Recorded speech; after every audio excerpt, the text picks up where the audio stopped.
Hi കൂട്ടുകാരെ, അപ്പോൾ നമ്മുടെ ചാനലിലോട്ട് എല്ലാവർക്കും സ്വാഗതം. അപ്പോൾ ഞാനിന്ന് വന്നേക്കുന്ന 2 വയസ്സുള്ള കുഞ്ഞു മക്കൾക്ക് വേണ്ടിയിട്ടുള്ള ഒരു സിമ്പിൾ പാർട്ടി വെയർ ഡ്രസ്സാണ്. അപ്പോൾ സാധാരണ ഇതുപോലത്തെ ഡ്രസ്സൊക്കെ നമ്മൾ കടയിൽ പോയി വാങ്ങുമ്പോഴത്തേക്ക് നല്ല 1000 അതിന് മുകളിലായിരിക്കും അതിൻ്റെ റേറ്റ്. അപ്പോൾ നമുക്ക് ബഡ്ജറ്റ് ഫ്രണ്ട്ലി ആയിട്ട് എങ്ങനെ ചെയ്യാമെന്നുള്ളതാണ് ഞാൻ നിങ്ങൾക്ക് കാണിച്ചു തരാൻ പോകുന്നത്. അപ്പോൾ ഇതാണ് നമ്മൾ നെറ്റ് എടുത്തേക്കുന്നത് നമ്മുടെ ഏറ്റവും സ്കേർട്ടിൻ്റെ ഭാഗത്തും. ഇതൊരു വർക്ക്ഡ് മെറ്റീരിയൽ നമ്മുടെ യോക്കിൻ്റെ ഭാഗത്തും കോട്ടനും ക്രേപ്പുമാണ് നമ്മൾ ലൈനിങ്ങിനായിട്ട് എടുത്തേക്കുന്നത്. അപ്പോൾ ആദ്യമേ തന്നെ നമ്മൾ അടയാളപ്പെടുത്തുന്ന എല്ലാം കോട്ടൺ ലൈനിങ്ങിലാണ്, ഇല്ലെങ്കിൽ ഏത് ലൈനിങ്ങും ആയിക്കോട്ടെ ലൈനിങ്ങിലാണ് അടയാളപ്പെടുത്തുന്നത്.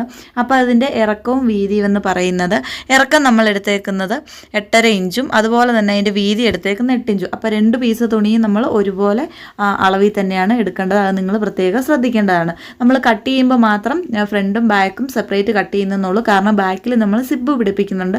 അതുകൊണ്ട് തന്നെ നമ്മൾ ഫ്രണ്ട് വേറെ ബാക്ക് വേറെ ആയിട്ടാണ് അടയാളപ്പെടുത്തുന്നത്. അപ്പോൾ ആദ്യമേ തന്നെ നമ്മുടെ ഫ്രണ്ട് ഭാഗമാണ് അടയാളപ്പെടുത്തുന്നത്, ഷോൾഡറാണ് നമ്മൾ അടയാളപ്പെടുത്തുന്നത്. അപ്പോൾ 2 വയസ്സുള്ള കുഞ്ഞായതുകൊണ്ട് തന്നെ നമ്മൾ 4 ഇഞ്ചാണ്. അപ്പോൾ തീരെ മെലിഞ്ഞ കുട്ടികളൊക്കെ ആണെങ്കിൽ നിങ്ങൾ 3.5 ഇഞ്ചൊക്കെ എടുത്താൽ മതിയായിരിക്കും. അതിനുശേഷം നമ്മൾ കൈക്കുഴിയാണ് എടുക്കുന്നത്. കൈക്കുഴി നമ്മൾ എടുക്കുന്നത്, അതും നമ്മൾ കൈക്കുഴി എടുക്കുന്നത് 4 ഇഞ്ച് തന്നെയാണ്. അപ്പോൾ നമ്മൾ സ്ലീവ്ലെസ് ആണ് ചെയ്യുന്നത്. അപ്പോൾ 4 ഇഞ്ച് കൈക്കുഴി വരച്ചതിന് ശേഷം ഇതുപോലെ ഒന്ന് വരച്ച് കൊടുക്കണം. കാരണം നമ്മൾ കൈക്കുഴി അതുപോലെ ചെസ്റ്റ് മാർക്ക് ചെയ്യാനായിട്ടും കൈക്കുഴി മാർക്ക് ചെയ്യാനായിട്ടാണ്. ഇനി നമ്മൾ കഴുത്തിൻ്റെ വിരിവാണ്. അപ്പോൾ കഴുത്തിൻ്റെ വിരിവെന്ന് പറയുന്നത് 2 ഇഞ്ചാണ് നമ്മൾ മാർക്ക് ചെയ്യുന്നത്. കുഞ്ഞുങ്ങളാകുമ്പോൾ ഒരുപാട് വിരിവിൻ്റെ ഒന്നും ആവശ്യമില്ല. പിന്നെ കഴുത്തിൻ്റെ ഇറക്കം ഞാനിവിടെ വെച്ച് കൊടുക്കുന്നത് 3.5 ഇഞ്ചാണ് വെച്ച് കൊടുക്കുന്നത്. അത് നിങ്ങൾക്ക് ഇഷ്ടത്തിന് വെച്ച് കൊടുക്കാവുന്നതാണ്. ഇറക്കം കുറച്ച് മതിയെങ്കിൽ അതിൻ്റെ അനുസരിച്ച് നിങ്ങൾക്ക് ചെയ്യാവുന്നതാണ്. അതുപോലെ തന്നെ കഴുത്ത് നമ്മൾ റൗണ്ട് നെക്കാണ് വെക്കുന്നത്. അത് നിങ്ങൾക്ക് നിങ്ങളുടെ ഇഷ്ടത്തിന് മാറ്റി കൊടുക്കാവുന്നതാണ്.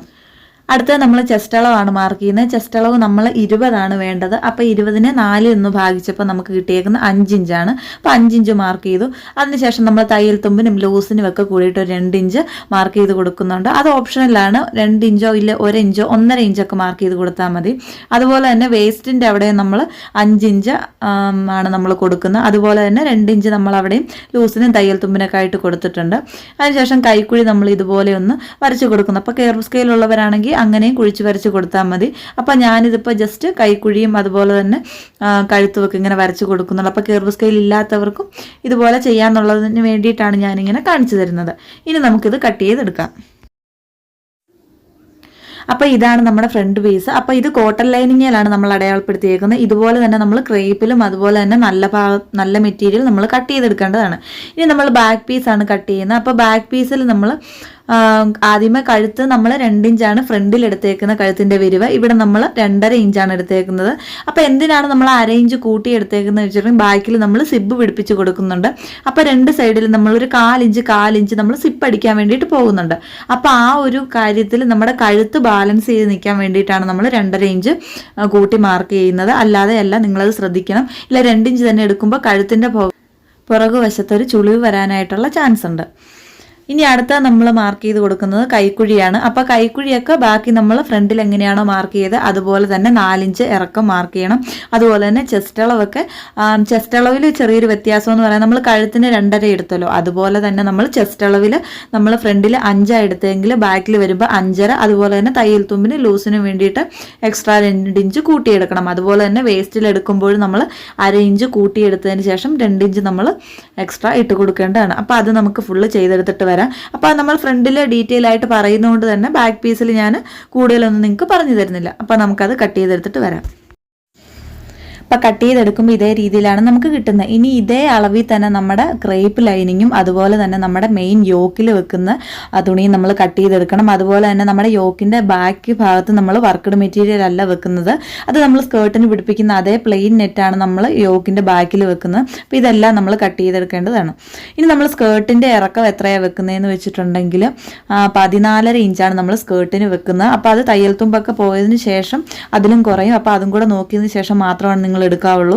അപ്പോൾ അതിനെക്കാട്ടിലും ഒരു 1 ഇഞ്ച് കുറവിൽ നമ്മൾ കോട്ടൺ ലൈനിങ്ങും അതുപോലെ തന്നെ ക്രേപ്പ് ലൈനിങ്ങും എടുത്തിട്ടുണ്ട്. ഇനി നമുക്ക് ഇതെങ്ങനെയാണ് സ്റ്റിച്ച് ചെയ്യുന്നുള്ളത് നോക്കിയിട്ട് വരാം. അപ്പോൾ ഞാനിത് കട്ട് ചെയ്ത് വെച്ച് നിങ്ങളെ കാണിക്കുന്നതാണ്. കണ്ടില്ല, ബാക്ക് പീസിൽ നമ്മൾ പ്ലെയിൻ നെറ്റാണ് കട്ട് ചെയ്തേക്കുന്നതാണ് കാണിക്കുന്നത്. ഫ്രണ്ട് പീസിൽ നമ്മൾ വർക്ക്ഡ് ആയിട്ടുള്ള നെറ്റും കട്ട് ചെയ്തിട്ടുണ്ട്. അപ്പോൾ നെക്കിൻ്റെ ഭാഗം നമ്മൾ ഇവിടെ കട്ട് ചെയ്തിട്ടില്ല. അത് നമ്മൾ സ്റ്റിച്ച് ചെയ്യുമ്പോൾ കട്ട് ചെയ്യാനായിട്ടാണ്. പക്ഷേ നമ്മൾ കോട്ടണിൽ കട്ട് ചെയ്തിട്ടാണ് കാണിച്ചേക്കുന്നത്. അതൊക്കെ നിങ്ങൾക്ക് ഇഷ്ടത്തിന് ഏതാണോ നിങ്ങൾക്ക് എളുപ്പമെന്ന് തോന്നുന്നത് അതേ രീതിയിൽ തന്നെ ചെയ്തെടുക്കാവുന്നതാണ്. അപ്പോൾ നമുക്കിതെങ്ങനെ സ്റ്റിച്ച് ചെയ്യുന്നതെന്ന് കൂടെ നോക്കാം. കണ്ടില്ലേ? അപ്പോൾ ഇത് നമ്മുടെ ആദ്യമേ തന്നെ നമ്മൾ നമ്മുടെ ക്രേപ്പും അതുപോലെ തന്നെ നമ്മുടെ നല്ല പീസും ഉണ്ടല്ലോ, അത് നമ്മൾ ചുറ്റിനും ഒന്ന് അടിച്ചെടുക്കണം. അതായത് കൈക്കുഴി ആയിക്കോട്ടെ, കഴുത്തായിക്കോട്ടെ, അതുപോലെ തന്നെ രണ്ട് സൈഡും നമ്മൾ ചുറ്റിനും ഒന്ന് ഫുൾ അടിച്ചെടുക്കണം. ബാക്ക് പീസും അതുപോലെ തന്നെ നമ്മൾ ഫ്രണ്ടിൽ എങ്ങനെയാണ് ചെയ്യുന്നത് അതുപോലെ തന്നെ നമ്മൾ നല്ല ഭാഗം, നമ്മുടെ നെറ്റിൻ്റെ നല്ല ഭാഗം നമ്മുടെ ലൈനിങ് കട്ട് ചെയ്തതിൻ്റെ മുകളിലോട്ട് വെച്ചതിന് ശേഷം അത് നമുക്ക് ചുറ്റിനും അടിച്ചു കൊടുക്കണം. ശ്രദ്ധിക്കേണ്ട കാര്യം ക്രേപ്പ് ലൈനിങ്ങും അതുപോലെ തന്നെ നമ്മുടെ നല്ല തുണിയുമായിരിക്കണം വെച്ച് അടിച്ചു കൊടുക്കുന്നത്. കോട്ടൺ തുണി ഇപ്പം നമ്മൾ മാറ്റി വെക്കണം. അതെങ്ങനെയാണ് ചെയ്യുന്നതെന്നുള്ളത് ഞാൻ നിങ്ങൾക്ക് കാണിച്ചു തരുന്നതാണ്. അപ്പോൾ ഇത് നമുക്കിപ്പം രണ്ടും നമുക്ക് ചുറ്റിനും അടിച്ചെടുത്തിട്ട് വരാം. കണ്ടില്ല? അപ്പോൾ നമ്മളിത് ചുറ്റിനും അടിച്ചെടുത്തിട്ടുണ്ട്. അപ്പോൾ അടിച്ചെടുക്കുമ്പോൾ കണ്ടില്ലേ, നമ്മൾ ഏറ്റവും അടിഭാഗം മാത്രമാണ് നമ്മൾ അടിക്കാത്ത, ബാക്കി എല്ലാ സൈഡും തന്നെ നമ്മൾ അടിച്ചെടുത്തിട്ടുണ്ട്. ഇനി നമുക്ക് ഇതുപോലെ കറക്റ്റായിട്ട് വെച്ച് കൊടുത്തതിന് ശേഷം നമുക്ക് ഷോൾഡർ കൂട്ടിയടിച്ചെടുക്കാവുന്നതാണ്. അതായത് നല്ല ഭാഗമാണ് ഒരുപോലെ ഇരിക്കേണ്ട, ലൈനിങ് എല്ലാം പുറത്തോട്ട്. കണ്ടില്ല? അപ്പോൾ നമ്മൾ ഷോൾഡർ കൂട്ടിയടിക്കുമ്പോൾ ഇതേ രീതിയിലാണ് കിട്ടുന്നത്. ഇനിയാണ് നമ്മുടെ കോട്ടൺ ലൈനിങ് ഇതുപോലെ തന്നെ നമ്മൾ ഫ്രണ്ട് പീസ് എടുക്കണം. അതുപോലെ തന്നെ ബാക്ക് പീസ് ഇതുപോലെ കറക്റ്റായിട്ട് വെച്ച് കൊടുത്തതിന് ശേഷം അതിൻ്റെ നമ്മൾ ഷോൾഡർ കൂട്ടിയടിച്ചെടുക്കണം. അതിനുശേഷം നമ്മൾ ആദ്യമേ തയ്ച്ച് മാറ്റി വെച്ചിട്ടുള്ള നമ്മുടെ യോക്കിൻ്റെ നല്ല ഭാഗം, അതായത് ഫ്രണ്ടിൽ വരുന്ന അതിൻ്റെ മുകളിലോട്ട് നമ്മൾ കോട്ടൺ ലൈനിങ് ഷോൾഡർ കൂട്ടിയടിച്ചല്ലോ, അത് ഇതുപോലെ വെച്ച് കൊടുക്കണം. അതിനുശേഷം നമ്മുടെ കഴുത്തിൻ്റെ ചുറ്റും അതുപോലെ തന്നെ കൈക്കുഴിയുടെ ചുറ്റും അടിച്ചു കൊടുക്കണം. അപ്പോൾ അടിച്ചു കൊടുത്തതിന് ശേഷം ഇതുപോലെ കുഞ്ഞു കുഞ്ഞു കട്ടിങ്സ് കൊടുക്കണം. അതായത് നമ്മൾ ചുറ്റിനും കഴുത്തിന് ചുറ്റും അതുപോലെ തന്നെ കൈക്കുഴിക്ക് ചുറ്റും നമ്മൾ അടിച്ചു കൊടുക്കണം. അതിനുശേഷം അത് അകമ്പുറം തിരിച്ചെടുക്കണം. അപ്പോൾ അകമ്പുറം തിരിച്ചെടുക്കുമ്പോൾ ഇതേ രീതിയിലാണ് കിട്ടുന്നത്. കണ്ടില്ലേ? അപ്പോൾ ഓപ്പണിങ് ഇതുപോലെ ആയിരിക്കണം നമ്മുടെ യോക്കിൻ്റെ ഭാഗം. നമ്മൾ ആകെ ജസ്റ്റ് കൈക്കുഴിയുടെ ഭാഗവും കഴുത്തിനും ചുറ്റും മാത്രമാണ് അടിച്ചെടുത്തേക്കുന്നത്. ഇതുപോലാണ് കിട്ടുന്നത്. ഇനി നമുക്കിതെങ്ങനെയാണ് കൂട്ടിയടിക്കുന്നത് എന്നുള്ളതാണ് കാണിക്കുന്നത്. അപ്പോൾ കൂട്ടിയടിക്കാൻ വേണ്ടിയിട്ട് ഇതുപോലെ നമ്മളൊന്ന് ജസ്റ്റ് ആദ്യം ഇങ്ങനെ മടക്കണം. അതിനുശേഷം നമ്മുടെ നല്ല തുണി ഉണ്ടല്ലോ, ക്രേപ്പുമായിട്ട് അറ്റാച്ച് ചെയ്ത ആ തുണികൾ രണ്ടും ഇതുപോലെ ഒരുമിച്ച് വെക്കണം. അതുപോലെ തന്നെ നമ്മുടെ കോട്ടൺ ലൈനിങ് ഇതുപോലെ വലിച്ച് മുകളിലോട്ട് വെച്ച് കൊടുക്കണം. അതിനുശേഷം അതിൻ്റെ മുകളിൽ കൂടെ സ്റ്റിച്ച് ചെയ്തെടുക്കുകയാണ് ചെയ്യുന്നത്. അങ്ങനെയാണ് അത് ക്ലോസ് ചെയ്യുന്നത്. അപ്പോൾ അതിന് മുൻപ് നമ്മളിവിടെ ഈ ഫ്രോക്കിന് ചെറിയ വള്ളി പിടിപ്പിച്ച് കൊടുക്കുന്നത്, അതൊക്കെ ഓപ്ഷണലാണ്. നിങ്ങൾക്ക് താല്പര്യം ഉണ്ടെങ്കിൽ ചെയ്താൽ മതി. അത് പിടിപ്പിക്കുകയാണെങ്കിൽ കുഞ്ഞുങ്ങൾക്ക് കുറച്ചും കൂടി ഷേപ്പായിട്ട് തന്നെ നമുക്കത് കെട്ടി വെക്കുമ്പോൾ ഇരിക്കുന്നതാണ്. അതുകൊണ്ട് നമ്മളിവിടെ ചെറിയൊരു വള്ളി വെച്ച് കൊടുക്കുന്നുണ്ട്.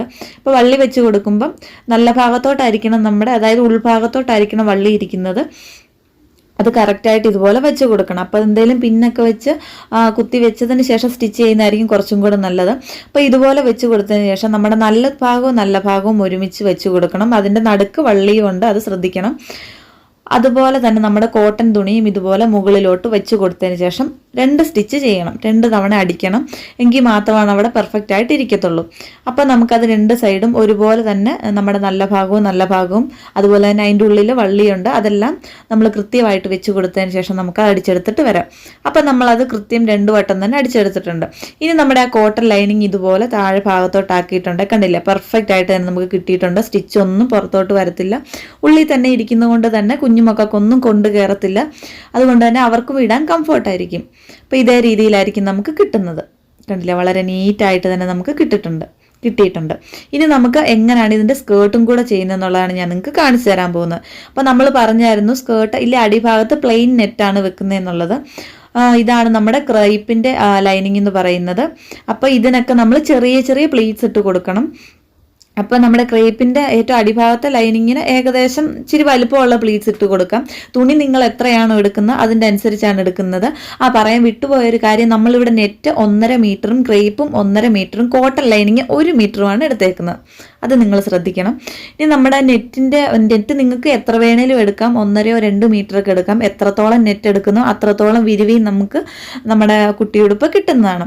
മാക്സിമം എത്രയും ചെറുതാക്കി നിങ്ങൾക്ക് പ്ലേറ്റ്സ് എടുക്കാൻ പറ്റുമോ അത്രയും ചെറുതാക്കി നിങ്ങൾ പ്ലേറ്റ്സ് എടുക്കണം. അപ്പോൾ നമ്മളിത് കണ്ടില്ലേ, കുട്ടി പ്ലേറ്റ്സ് ആക്കി എടുത്തിട്ടുണ്ട്. അപ്പോൾ ആദ്യമേ തന്നെ നമ്മൾ പ്ലേറ്റ്സ് എടുത്തിട്ടുണ്ട്. അപ്പോൾ ഇനി നമ്മളത് യോക്കുമായിട്ട് കറക്റ്റ് ആണോ എന്നുള്ളത് നമ്മളത് ചുറ്റിനും അളന്ന് നോക്കണം. അപ്പോൾ നിങ്ങൾ വേണേൽ ആദ്യമേ നമ്മുടെ ലൈനിങ്ങിന് കുഞ്ഞു പ്ലീറ്റ്സ് ഇട്ട് കൊടുക്കുമല്ലോ, അപ്പോൾ അത് നമ്മൾ യോക്കിൽ വെച്ച് കൊടുത്ത് നോക്കണം. എങ്ങനെയാണ് നമ്മുടെ യോക്കുമായിട്ട് കറക്റ്റ് റൗണ്ടിൽ തന്നെ കിട്ടിയോ അതേ അളവിൽ തന്നെ നമ്മുടെ നെറ്റും തയ്ച്ചെടുത്താൽ മതിയായിരിക്കും. അപ്പം നമ്മളിവിടെ കറക്റ്റ് ആണോ എന്നുള്ളത് വെച്ച് നോക്കുന്നതാണ്. അപ്പം നമ്മുടെ കറക്റ്റ് ആയിരുന്നു. ഇനി നമ്മുടെ ഈ ക്രേപ്പിൻ്റെ ലൈനിങ്ങും അതുപോലെ തന്നെ നമ്മുടെ നെറ്റും കൂടെ ഒന്ന് നല്ല ഭാഗവും ഒരുപോലെ ചേർത്ത് വെച്ച് കൊടുത്തതിന് ശേഷം അത് നമുക്ക് കൂട്ടിയടിച്ച് കൊടുക്കാം. ഇതേ രീതിയിൽ വെച്ച് കൊടുക്കണം. കണ്ടില്ലേ, ഇതേ രീതിയിൽ വെച്ച് കൊടുത്തിട്ട് കൂട്ടിയടിച്ചെടുക്കുവാണെങ്കിൽ നമുക്ക് എളുപ്പമുണ്ട് അത് നമ്മുടെ യോക്കുമായിട്ട് അറ്റാച്ച് ചെയ്യാനായിട്ട്. അപ്പോൾ അത് തന്നെ നമ്മൾ രണ്ടും കൂട്ടിയടിച്ചെടുക്കുമ്പോൾ ഇതേ രീതിയിലാണ് കിട്ടുന്നത്. ഇപ്പം തന്നെ നമുക്ക് നമ്മുടെ ഫ്രോക്ക് എന്ന് പറയുന്നത് നല്ല വിരിവിൽ തന്നെ കിട്ടിയിട്ടുണ്ട്. അപ്പോൾ എത്രത്തോളം നെറ്റ് എത്രത്തോളം ലൈനിങ് ഉണ്ട് അതിൻ്റെ അനുസരിച്ചാണ് നമ്മുടെ ഉടുപ്പിൻ്റെ വിരിവും കിട്ടുന്നത്. അപ്പോൾ ഇതേ രീതിയിലാണല്ലോ നമ്മൾ യോക്ക് അടിച്ചേക്കുന്നത്. ഇനി നമുക്ക് അതെങ്ങനെയാണ് കൊണ്ട് അറ്റാച്ച് ചെയ്യുന്നതെന്നുള്ളത് നോക്കാം. ജസ്റ്റ് ഒന്നുമില്ല, ഇനി ഇതുപോലെ നമ്മൾ യോക്കിൻ്റെ ആ ഭാഗത്തോട്ട് നമ്മൾ കൂട്ടിയടിച്ച് കൊടുക്കണം. അപ്പോൾ കൂട്ടിയടിക്കുമ്പോൾ ശ്രദ്ധിക്കേണ്ട കാര്യം നമ്മുടെ കോട്ടൺ പീസ് എന്ന് പറയുന്നത് മുകളിലോട്ട് വെച്ച് കൊടുത്തതിന് ശേഷം വേണം നമ്മുടെ സ്കേർട്ട് നമ്മൾ കൊണ്ട് യോക്കുമായിട്ട് അറ്റാച്ച് ചെയ്യാൻ. ജസ്റ്റ് കോട്ടൺ ഇതുപോലെ പൊക്കി വെച്ചാൽ മതി. ബാക്കിയുണ്ടല്ലോ നമുക്ക് ക്രേപ്പും അതുപോലെ തന്നെ നമ്മുടെ നല്ല തുണിയും ഉണ്ട്. അപ്പോൾ അതിലോട്ടാണ് നമ്മൾ കൊണ്ട് നമ്മുടെ സ്കേർട്ട് കൊണ്ട് അറ്റാച്ച് ചെയ്ത് കൊടുക്കുന്നത്. ഇനി നമുക്ക് കോട്ടൺ ലൈനിങ് നമ്മൾ കട്ട് ചെയ്തെടുത്ത് മാറ്റി വെച്ചിട്ടുണ്ട്. നമ്മൾ പറഞ്ഞു 1 മീറ്ററാണ് നമ്മൾ എടുത്തേക്കുന്നത് എന്നുള്ളത്. അതിൽ നമ്മൾ ചെറിയ ഇറക്കം എത്രയാണോ നിങ്ങൾക്ക് നമ്മൾ നല്ല തുണീനെക്കാട്ടിലും ഒരു 1 ഇഞ്ചോ 2 ഇഞ്ചൊക്കെ ഇറക്കം കുറച്ചെടുത്താൽ മതിയായിരിക്കും. അതിനുശേഷം അത് മാക്സിമം ചെറിയ പ്ലേറ്റ്സ് എത്രയാണോ ഇട്ട് കൊടുക്കാൻ പറ്റുന്നത് കണ്ടില്ല, ഈ ഒരു അളവിലാണ് നമ്മൾ കോട്ടൺ ലൈനിങ് എടുത്തേക്കുന്നത്. അപ്പം പ്ലീറ്റ്സ് കണ്ടില്ലേ, ഈ ഒരു അളവിൽ നമ്മൾ അകത്തിയാണ് പ്ലീറ്റ്സ് ഇട്ട് കൊടുക്കുന്നത്. അത് നമുക്കിനി നല്ല ഭാഗവും ഒരുപോലെ വെച്ച് കൊടുത്തതിന് ശേഷം കണ്ടില്ലേ, ഇതുപോലെ വെച്ച് കൊടുത്തതിന് ശേഷം അത് നമുക്ക് യോക്ക് കൂട്ടിയടിച്ചെടുത്തിട്ട് വരാം. അപ്പോൾ അത് നമ്മൾ 2 വട്ടം അടിച്ചു കൊടുക്കാനായിട്ട് ശ്രദ്ധിക്കണം. കണ്ടില്ലേ, ഇതുപോലെ നിങ്ങൾ വെച്ച് കൊടുക്കണം. അപ്പോൾ നല്ല ഭാഗവും ഒരുമിച്ചായിരിക്കും, ചീത്ത ഭാഗം അകത്തോട്ടും ആയിരിക്കണം വരേണ്ടത്. അപ്പം നമ്മൾ കണ്ടില്ല, അത് കൂട്ടിയടിച്ചെടുത്തിട്ടുണ്ട്. അപ്പോൾ ഇതേ രീതിയിലായിരിക്കും കൂട്ടിയടിക്കുമ്പോൾ കിട്ടുന്നത്. ഇനി നമ്മൾ ആ കോട്ടൺ ലൈനിങ് നേരെ താഴേക്ക് ആക്കണം. കണ്ടില്ലേ, ആക്കുമ്പോൾ ഇതേ രീതിയിലാണ്. ഇതാണ് നമ്മുടെ ഉൾഭാഗം. അതായത് കുട്ടികളൊക്കെ ഇടുമ്പോഴത്തേക്ക് അവരുടെ ഉൾഭാഗം ഈ ഒരു ഭാഗമാണ് അവരുടെ ദേഹത്ത് കൊള്ളത്തുള്ളൂ. അതുകൊണ്ട് തന്നെ അവരുടെ ദേഹത്തൊന്നും കൊണ്ടു കയറത്തില്ല. വളരെ തയ്യൽ തുമ്പും അതുപോലെ തന്നെ നെറ്റെല്ലാം ഉള്ളിലാണ് വരുന്നത്. അപ്പം കുഞ്ഞുങ്ങൾക്കാണെങ്കിലും ഇടുമ്പോഴത്തേക്ക് നല്ല കംഫോർട്ടായിരിക്കും. ഇനി നമ്മൾ സിബ് പിടിപ്പിക്കുന്നതാണ് കാണിക്കുന്നത്.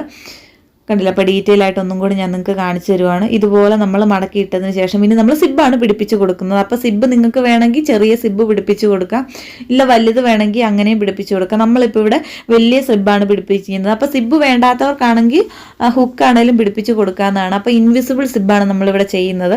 അപ്പോൾ ഈ സിബ്ബ് ചെയ്യുന്നതിൻ്റെ വീഡിയോ നമ്മൾ എടുത്തത് നമുക്ക് കിട്ടിയിട്ടില്ല. അപ്പോൾ ഇനിയൊരു ഫ്രോക്കിൻ്റെ വീഡിയോ ഇടുമ്പോൾ ഞാനത് എങ്ങനെയാണ് ചെയ്തേക്കുന്നത് എന്നുള്ളത് ഞാൻ നിങ്ങൾക്ക് കാണിച്ചു തരാം. അപ്പോൾ ഇതാണ് നമ്മുടെ സിബ്ബ് പിടിപ്പിച്ച് കൊടുത്തേക്കുന്നത്. ഇനി നമുക്ക് അതിൻ്റെ അടിഭാഗവും കൂട്ടി അടിച്ചെടുത്തതിന് ശേഷം നമ്മുടെ ഫ്രോക്കിൻ്റെ ഫൈനൽ ലുക്ക് എങ്ങനെയാണെന്നുള്ളത് ഞാൻ നിങ്ങൾക്ക് കാണിച്ചു തരാം. അപ്പോൾ ഇതാണ് നമ്മുടെ ഫ്രോക്കിൻ്റെ ഫൈനൽ ലുക്ക് എന്ന് പറയുന്നത്. കണ്ടില്ല, നല്ല ഭംഗിയായിട്ട് തന്നെ നമ്മൾ തയ്ച്ചെടുത്തിട്ടുണ്ട്. നല്ല വിരിവി തന്നെ, ഇടുമ്പോൾ തന്നെ നമുക്ക് നല്ല കുഞ്ഞുങ്ങളെ കാണാൻ തന്നെ നല്ല ഭംഗിയായിരിക്കും.